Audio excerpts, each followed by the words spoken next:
ज्ञान हब पर आपका स्वागत है। आज हम बात करेंगे कोरोना वायरस और उत्तर प्रदेश की चुनौतियां।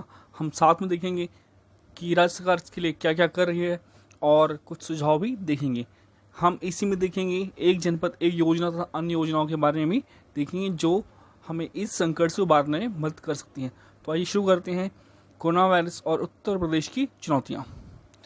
अगर वर्तमान में बात की जाए उत्तर प्रदेश की, तो यहाँ पे 26 मई तक 6,724 कन्फर्म केस आए थे, जिसमें एक्टिव केस थे आपके 2,723, जबकि रिकवर्ड केस थे आपके 3,824। देख सकते हैं रिकवर्ड जो रेट है हमारा बहुत अच्छा है, जबकि यहाँ जो मृत्यु हुई है वो 177 लोगों की हो चुकी है, जो चिंतनीय है। और आगे देखा जाए तो ये आपका रिकवर रेट जब हमने देखा ही था कि आपकी 3,824 लोग रिकवर्ड हैं। बहुत अच्छा ग्राफ है हमारा रिकवरी का, देखिए इस ऊपर की तरफ जा रहा है सीधा ये। और वहीं अगर देखी जाए मृत्यु की, तो लगभग ये लेटा ही हुआ है और हम चाहेंगे कि ये लेटा रहे और ये समाप्त हो जाए इसी में। जबकि टेस्ट का जो नंबर है वो भी काफ़ी तेज़ी से बढ़ा। अगर आरंभ में देखेंगे तो काफ़ी कम टेस्ट हो पा रहे थे, लेकिन जैसे जैसे हमारी टेस्ट करने की क्षमता बढ़ी, हमारा ये ग्राफ ऊपर की तरफ बढ़ा है। हालांकि इसको हमें और तेज़ी से ऊपर बढ़ाना कुछ इस तरह से, ताकि ज़्यादा टेस्ट हो सकें। और कन्फर्म केस हमने देख ही लिया है, ये भी काफ़ी तेज़ी से बढ़ा है। देख सकते हैं आप किस तरह ऊपर की तरफ भागा है, ये हमें रोकना है इसे। और ये कोरोना वायरस, हाँ देखो थोड़ा सा स्टार्ट करने से पहले लक्षण देख लेते हैं क्या होता है इसका। थोड़ी जागरूकता भी जरूरी है। वायरस लक्षण की बात की जाए तो इसके सामान्य लक्षण में खांसी, बुखार और श्वसन क्रिया में रुकावट मुख्य लक्षण है। वहीं गंभीर अगर संक्रमण हो जाता है तो क्या होता है, इसमें निमोनिया, किडनी का फेल होना शामिल है, जिससे मनुष्य की मृत्यु तक हो सकती है। देखिए ये केवल सामान्य जानकारी नहीं है, ये आपकी प्रीलिम्स में पूछा भी जा सकता है कि इसमें कौन कौन से लक्षण हैं। हालांकि कुछ ऐसे भी वायरस हैं, कोरोना वायरस का ऐसा भी रूप है जिसमें ये लक्षण नहीं भी पाए जाते हैं। तो कुछ उपाय देख लेते हैं इससे क्या हो सकता है कि भाई कैसे रोका जाए। देखो, कच्चे या अधपके पशु उत्पादों के सेवन से बचना होगा। यदि बुखार, खांसी और सांस लेने में कठिनाई हो रही है तो जल्दी से चिकित्सक संपर्क करना और अपने स्वास्थ्य सेवा प्रदाता के साथ पिछली यात्रा के बारे में जानकारी साझा करना। बुखार और खांसी से प्रभावित किसी भी व्यक्ति के निकट संपर्क से बचना। खांसते या छींकते समय मुंह और नाक को ढकना। अल्कोहल आधारित साबुन और पानी का उपयोग करके हाथ साफ करना। सभी लोगों को भीड़ भाड़ वाले स्थानों पर जाने से बचना। तो इन उपायों से हम स्वयं को बचा सकते हैं, क्योंकि जब तक वैक्सीनेशन या कोई और दवा इसका नहीं आती तो हमें खुद को ही बचाना होगा। आगे देखें तो उत्तर प्रदेश के बारे में थोड़ा जान लेते हैं। जो उत्तर प्रदेश है आपका, वो क्या है, कृषि आधारित अर्थव्यवस्था है इसकी। तो ये जो कृषि है यही हमारे उत्तर प्रदेश को बचाएगी भी इस कोरोना संकट से। हम आगे देखेंगे कि कैसे। यदि बात की जाए कृषि की, तो हम जानते हैं कि जो कृषि है वो भारत सहित उत्तर प्रदेश में सबसे बड़ा रोजगार प्रदाता क्षेत्र है, जो इस संकट में हमें बचा भी सकती है। और उत्तर प्रदेश के प्रवासियों द्वारा भेजी गई राशि की भूमिका भी बहुत महत्वपूर्ण है यूपी की इकॉनमी में। आपको पता होगा कि चाहे वो आपका दिल्ली हो, महाराष्ट्र हो या दक्षिण भारत के राज्य हों, साउथ के राज्य हों, तो हम देखते हैं कि हमारे बहुत सारे लाखों की संख्या में प्रवासी गए हैं। वो क्या करते थे, वहाँ से कुछ पैसा हमें भेजते थे, हमारी इकॉनमी को बूस्टअप मिलता था, हमारी ग्रामीण इकॉनमी को बेशक। तो इससे क्या था, मांग उत्पन्न होती थी। लेकिन अभी जो प्रवासियों का पलायन हो गया है वापस, तो इससे क्या है, इसमें रुकावट आएगी जो समस्या खड़ी करेगी। वहीं अगर देखा जाए तो यूपी में जो मुख्यतः रोजगार है वो असंगठित क्षेत्र में, उत्तर प्रदेश या भारत में लगभग 90% रोजगार हमारे असंगठित क्षेत्र में है। हालांकि यूपी में ये प्रतिशत और बढ़ जाता है। ऐसे में हमें इस असंगठित क्षेत्र को भी मजबूत करना होगा। तो इससे आगे देखते हैं। तो ये जो महापलायन है, इसकी एक समस्या सबसे बड़ी ये उत्पन्न होती है कि अभी हम क्या देख रहे थे कि ग्रामीण क्षेत्र में कहीं एक आधा, जो ग्रामीण शहरी क्षेत्र है वहाँ पे कोई केस आ जाता था। लेकिन अभी जो महापलायन हुआ, लोग क्या गए, अपने अपने घरों में पहुँच गए। कुछ लोगों का टेस्ट हुआ है, कुछ लोगों का टेस्ट नहीं हुआ। अब क्या हो सकता है कि जो ये लोग पहुँच रहे हैं घरों में अपने, अभी तक एक इन्फेक्टेड बंदा था, लेकिन ये इस घर के पूरे सभी को इन्फेक्टेड कर सकता है, फिर आगे जाके और को इन्फेक्टेड कर सकते हैं। तो ये तेज़ी से अब क्या हो सकता है, ग्रामीण क्षेत्र में फैलता है। ग्रामीण क्षेत्र में कोरोना वायरस फैलने का डर बहुत ज़्यादा बढ़ गया है। और दूसरी समस्या ये आएगी हमारे वहाँ पे कि आवश्यकता के अनुरूप स्वास्थ्य सुविधाओं का ना होना, क्योंकि हम जानते हैं कि जो हमारे प्राथमिक चिकित्सा केंद्र हैं उनकी स्थिति बहुत ही दयनीय है। यहाँ तक कि हमारे जिला अस्पताल भी कोरोना वायरस की बड़ी संख्या को रोकने में सक्षम नहीं है। तो ये बड़ी समस्या खड़ी सकती है इस महापलायन से। और सबको पता है कि रोजगार की जो छटनी है हमारा यूपी फेस कर सकता है, यूपी क्या पूरा भारत फेस कर सकता है, लेकिन हमारे जो यूपी की लेबर थी उनके लिए बड़ा संकट है, क्योंकि जनसंख्या बहुत ज़्यादा है, तो इनको रोजगार कैसे मिल पाएगा। क्योंकि देखिए छटनी बढ़ेगी इससे, जो अभी देखा भी जा रहा है, कुछ मल्टीनेशनल कंपनीज अपने रोजगार जो श्रमिक थे उनको निकाल रही हैं। प्रवासियों की वापसी से दबाव बढ़ जाएगा उत्तर प्रदेश सरकार पे कि भाई इनको कहाँ पे नया समायोजित किया जाए, कहाँ पे रोजगार दिया जाए।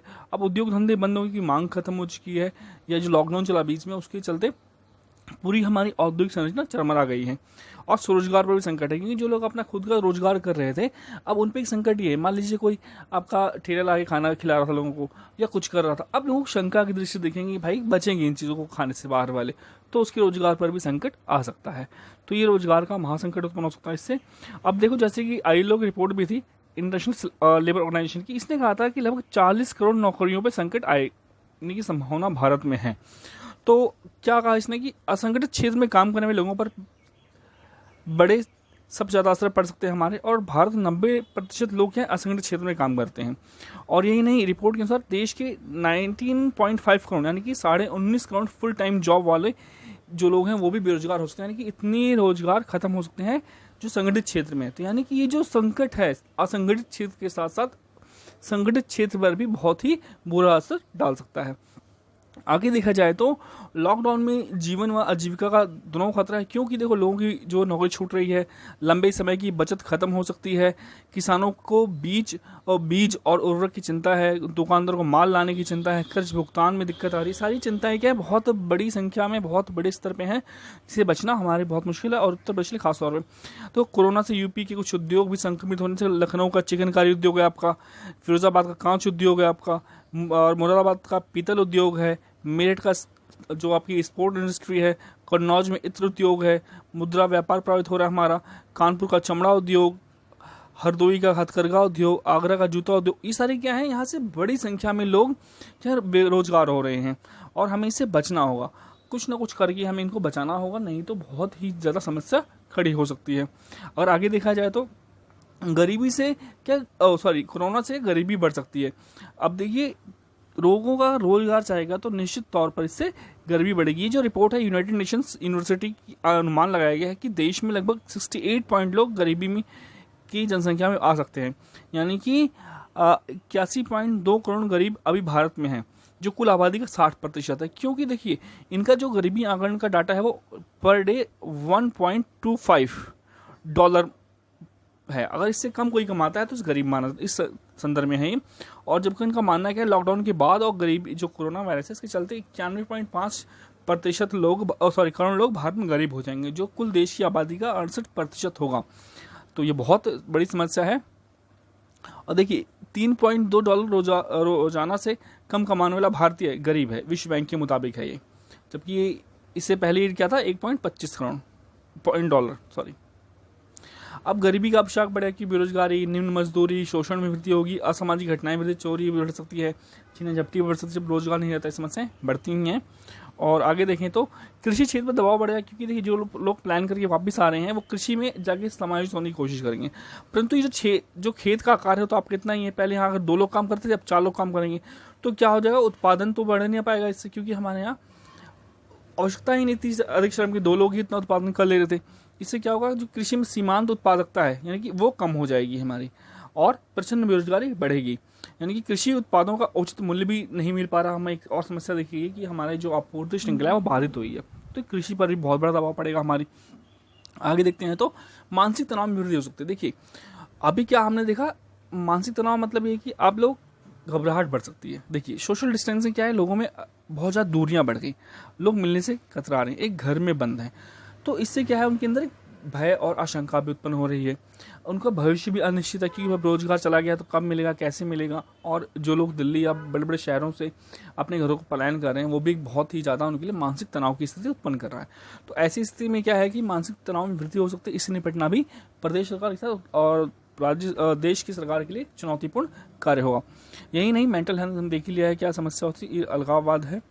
और एक और बड़ी समस्या आ सकती है जो उत्तर प्रदेश का पर्यटन है। देखिए पर्यटन बहुत बड़ी भूमिका निभाता है रोजगार प्रदान करने में, और इसका क्या है कि राज्य की GDP में भी बहुत बड़ी भूमिका होती है। अब क्या कोरोना वायरस के चलते देश सहित प्रदेश के पर्यटन क्षेत्र में गंभीर संकट उत्पन्न होता है, क्योंकि लोग बचेंगे सार्वजनिक स्थलों पर जाने से। अब लोग जाएंगे नहीं यहाँ पे, तो ये जो यहाँ के रोजगार थे वो सब क्या छीन जाएंगे। प्रश्न चिन्ह लग जाएगी, भाई यहाँ के लोगों को रोजगार कैसे मिलेगा। और इसलिए क्योंकि लाखों लोगों की आजीविका का महत्वपूर्ण साधन ही यही है, चाहे आपका होटल हो, परिवहन हो, भोजनालय हो, सभी के ऊपर इसका नकारात्मक प्रभाव पड़ेगा। तो इसलिए रोजगार क्षेत्र में भी संकट उत्पन्न हो सकता है। आगे देखा जाए तो अब मेन चीज़ क्या है कि यूपी सरकार यानी उत्तर प्रदेश सरकार क्या कदम उठा रही है, इसके लिए क्या क्या कदम उठाए हैं। जैसा कि अगर कहा देखा जाए तो हालांकि देश में सबसे बढ़िया जो काम किया गया उत्तर प्रदेश सरकार ने किया, उसने अपने सभी नागरिकों को बुलाने की कोशिश करी है और उनको चाहे बस के माध्यम से हो या किसी भी माध्यम से अपने वापस प्रदेश में आने कोई संकट उत्पन्न ना हो, यहाँ तक कि जन सुनवाई ऐप के माध्यम से भी मदद करने की कोशिश की है। हम विवाद की कोई बात नहीं करें क्योंकि हमारा प्रश्न ठीक है। तो मुख्यमंत्री जी ने ट्वीट भी किया था कि अधिकारियों को निर्देश किया है कि किसी के पास राशन कार्ड है, आधार कार्ड हो या ना हो, वह शहर का नागरिक हो अथवा ना हो, अगर वह जरूरतमंद है तो उसे खाद्यान्न अवश्य मिले। यानी कि किसी भी स्थिति में किसी को भूखा ना रहने दिया जाए, सभी को खाद्यान्न उपलब्ध कराया जाए। बहुत ही बड़ी बात थी, इंपॉर्टेंट बात थी, और हम देखते हैं कि हुआ भी ऐसा। तो कुछ और काम भी किए गए थे, जैसे कि जिले के साथ साथ ग्राम स्तर पर स्कूलों में क्वारंटाइन सेंटरों की व्यवस्था की गई। और क्या किया गया, निजी अस्पतालों को सरकारी नियंत्रण में लाने का प्रयास किया गया और लाया भी गया। खाद्यान्न वितरण को बड़े स्तर पर निभाया गया। आर्थिक सहायता दी जा रही है लगातार। लॉकडाउन का सख्ती से पालन करवाया गया। कोरोना फाइटर्स की सुरक्षा के लिए हमलावरों पर सूखा लगाने की व्यवस्था की गई ताकि ये लोग अपना जो कार्य है निर्भय होकर और अच्छे से कर सकें। सकुशल वापसी की कोशिश में देख सकते हैं दिल्ली सहित देश भर से अपने निवासियों को वापस लाने की कोशिश की गई। कोटा सहित जितने भी अन्य स्थान है वहाँ पे जो विद्यार्थी फंसे थे उनको वापस प्रदेश में लाने की कोशिश की गई और लाया भी गया। यही नहीं, उत्तर प्रदेश द्वारा प्रवासी जो श्रमिक हैं उनका कौशल मानचित्र बनाया गया ताकि उन्हें रोजगार देने में दिक्कत ना हो बाद में।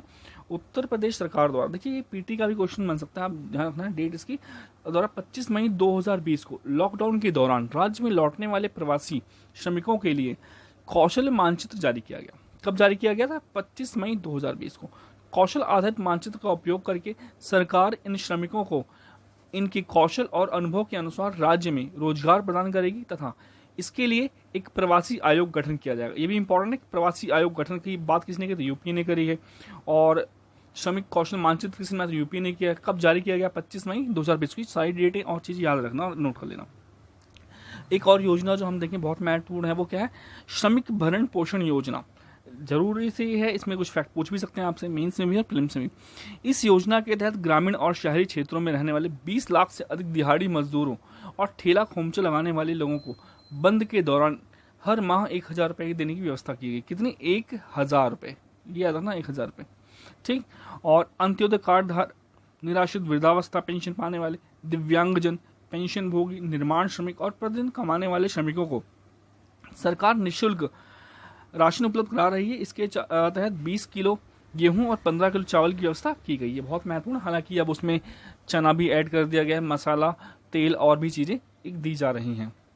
यही नहीं, उत्तर प्रदेश के अंदर घुमंतु जैसे ठेला खोमचा, दिहाड़ी रिक्शा चलाने वाले, साप्ताहिक बाजार के दुकानदारों को जो लगभग जो भी सब मिला के बनते 15 लाख लोग, इन सब की भी मदद की जा रही है। किसमें भी इनको भी क्या किया गया? 1000 रुपये दिया जाएगा प्रति माह, ठीक। इस तरह मनरेगा के मजदूरों को तुरंत मजदूरी का भुगतान करने का निर्देश दिया गया। अंत्योदय योजना, मनरेगा और श्रम विभाग में पंजीकृत निर्माण श्रमिक और दिहाड़ी मजदूरों को 1 माह का निःशुल्क राशन अप्रैल में उपलब्ध करा दिया गया। इसमें आगे भी उपलब्ध कराया जा रहा है। अब आगे देखिए तो चीन से बाहर जो कंपनियां निकल रही हैं उनको आकर्षित करने के लिए क्या किया? श्रम कानून का सरलीकरण कर दिया गया। निवेश के अनुकूल वातावरण बनाए जाने की कोशिश की जाए। देखिए श्रम कानूनों का जो सरलीकरण किया गया, इसका थोड़ा विरोध भी हुआ था क्योंकि क्या है, श्रमिकों के शोषण की संभावना बढ़ जाती है। अब क्योंकि अगर कानून ढीले होंगे शोषण बढ़ने की संभावना है, लेकिन समस्या ये थी यदि कानून को सरलीकृत नहीं किया जाता तो छटनी बड़े स्तर पर हो सकती थी और ये जो नई कंपनियां हैं ये आकर्षित करना मुश्किल होता था। क्योंकि हमने देखा था कि बांग्लादेश हो, थाईलैंड हो, वियतनाम हो, ऐसे बहुत से देशों ने भी अपने कानूनों को सरलीकृत किया ताकि वो कंपनियां उनके देश में जा सके। तो इसलिए आवश्यक भी था इसको सरलीकृत करना ताकि निवेश को आकर्षित किया जाए और रोजगार मिल सके। कम से कम उनको जो जीवन की मूलभूत आवश्यकताएं हैं वो पूरी की जाए। कि इस संकट में रोजगार प्राप्त करना या प्रदान करना बहुत बड़ी चुनौती है। आगे देखा जाए तो आगे की राह सबसे महत्वपूर्ण हिस्सा आपके इस चैप्टर का है। तो देखिए उत्तर प्रदेश की जो अर्थव्यवस्था है उसी के संदर्भ में हम सुझाव दें, ये नहीं कि हवा में तीर मारें। तो देखिए क्या महत्वपूर्ण क्या है, कृषि क्षेत्र का उद्धार किया जाए। क्योंकि हम देखते हैं क्या है कि भारत में अगर 50% लोग कृषि क्षेत्र से जुड़े हुए हैं तो उत्तर प्रदेश में ये जो प्रतिशत है 60 के आसपास है, इससे ज़्यादा पहुंच जाता है। तो आवश्यकता है कि इसका उद्धार किया जाए, क्योंकि यदि हम 60% लोगों को रोजगार दे देते हैं तो रोजगार की एक बड़ी समस्या हल हो सकती है। क्योंकि देखिए, यहाँ पे सरकार रोजगार प्रदाता नहीं है, रोजगार है उनके पास, बस क्या करना है, हमें कृषि क्षेत्र का उद्धार करना है, यानी कि उसकी मांग, उसकी आपूर्ति को बनाना है, जो उसके इनपुट्स हैं उसको अच्छे से उपलब्ध कराना है। तो खाली हमें सहयोग करना है इसमें। और दूसरा क्या है, इससे ग्रामीण क्षेत्र में मांग बढ़ेगी जो अर्थव्यवस्था को नया जीवन दे सकती है। आगे देखें तो कृषि संबंधी गतिविधियों को बढ़ावा दिया जाए, जैसे कृषि प्रसंस्करण को बढ़ावा दिया जाए, खाद्य प्रसंस्करण को बढ़ावा दिया जाए। तो इसका लाभ क्या होगा, ये सब क्या है कि गहन श्रम आधारित क्षेत्र हैं, इनमें किसी विशेष ज्ञान या कौशल की आवश्यकता नहीं होती, तो इसमें रोजगार की संभावना सर्वाधिक मिल जाती है और इससे स्थानीय स्तर पर रोजगार उपलब्ध हो जाएगा। तो हमारी जो रोजगार की समस्या है वो काफ़ी हद तक हल हो सकती है। आगे देखा जाए तो मनरेगा जैसी योजनाओं को बढ़ावा देना होगा हमें। क्यों? क्योंकि इसमें के माध्यम से भारी संख्या में रोजगार प्रदान किया जा सकता है और लागत भी हमारी तुलनात्मक रूप से कम हो सकती है। और इसका उपयोग क्या करते हैं, बुनियादी सुविधाओं की सृजन में करते हैं, स्कूल, सड़क, बिजली, पानी, इन सबको बढ़ाया जाए ताकि जो ये श्रम दिया जा रहा है उसका कुछ मूल्य भी उत्पन्न हो। ठीक, आगे देखा जाए तो एक जिला एक उत्पाद योजना को हमें अच्छे से बढ़ावा देना होगा, क्योंकि जो एक जिला एक उत्पाद योजना है, ऐसा अनुमान लगाया था कि इससे स्टेट की जीडीपी में 2% का योगदान हो सकता है, प्लस इसके माध्यम से लगभग 25 लाख युवाओं को रोजगार प्राप्त हो सकता है। तो दोनों ही महत्वपूर्ण है। तो थोड़ा फैक्ट देख लिया जाए, ये कब आई थी आपकी 24 जनवरी 2018 को लागू की गई थी एक जिला एक उत्पाद योजना। इंपॉर्टेंट है, नोट कर लेना। यहाँ देखा जाए इसका नाम क्या है, 1 डिस्ट्रिक्ट 1 प्रोडक्ट। मुख्यमंत्री योगी आदित्यनाथ जी के द्वारा ये लागू की गई थी और 24 जनवरी 2018 डेट थी। विभाग है इसका सूक्ष्म, लघु एवं मध्यम तथा निर्यात प्रोत्साहन विभाग। और उद्देश्य क्या है, जिले के छोटे, मध्यम और परंपरागत उद्योगों को विकसित करना, उसका विकास करना। अब पारंपरिक ज्ञान और कौशल का संरक्षण भी महत्वपूर्ण भूमिका निभाता है। इसमें क्या करना है, जैसे कोल्हू, बैल, चरखा, हस्तशिल्प आदि को बढ़ावा देना तथा जो मशीनीकरण पे हमारा जो बहुत ज़्यादा डिपेंडेंसी है, निर्भरता बढ़ गई, उसे कम करना भी आवश्यक है। आगे देखें तो प्रदेश से बाहर जाने वाले प्रवासियों के आंकड़ों को संग्रहण किया जाए। मतलब ये कि देखिए, यूपी से जो लोग बाहर जा रहे हैं, यूपी सरकार को पता होना चाहिए वो कहाँ कहाँ गए और कितनी संख्या में गए, ताकि हम उनके लिए नीतियाँ बना सकें, या कभी ऐसा दोबारा कभी संकट उत्पन्न हो तो उनको बचाने के लिए हम कुछ प्रयास कर सकें। और ये बहुत महत्वपूर्ण रोल प्ले कर सकता है भविष्य में। तो इस बार हमने देखा कि उत्तर प्रदेश सरकार भी बहुत सारी कोशिश कर रही है और भी बहुत कुछ करने की आवश्यकता है, कि कोरोना संकट का जो प्रकृति है, जो नेचर, इसका अनुमान लगाना बहुत मुश्किल था। पहली बार संकट उत्पन्न हुआ था तो इसमें कुछ गलतियां सरकार के द्वारा भी हुई, कुछ नागरिकों के द्वारा भी हुई, इसे गंभीरता से नहीं लिया गया। क्योंकि देखिए, जो पहली बार कोई संकट उत्पन्न होता है तो उसके बारे में कोई पूर्वानुमान बहुत मुश्किल होता है। हालांकि फिर भी राज्य सरकार ने इसमें बहुत अच्छा रोल प्ले किया, बहुत अच्छी भूमिका निभाई और उत्तर प्रदेश के नागरिकों को बचाने के लिए महत्वपूर्ण रोल प्ले किया। धन्यवाद, नमस्कार। यदि वीडियो अच्छी लगी हो तो प्लीज़ लाइक एंड सब्सक्राइब करें। ये जो वीडियो थी आपकी मुख्य परीक्षा में एक प्रश्न अवश्य देखी जाएगी, साथ ही यहाँ से प्राथमिक परीक्षा के लिए भी एक प्रश्न आपको प्राप्त हो सकता है। धन्यवाद।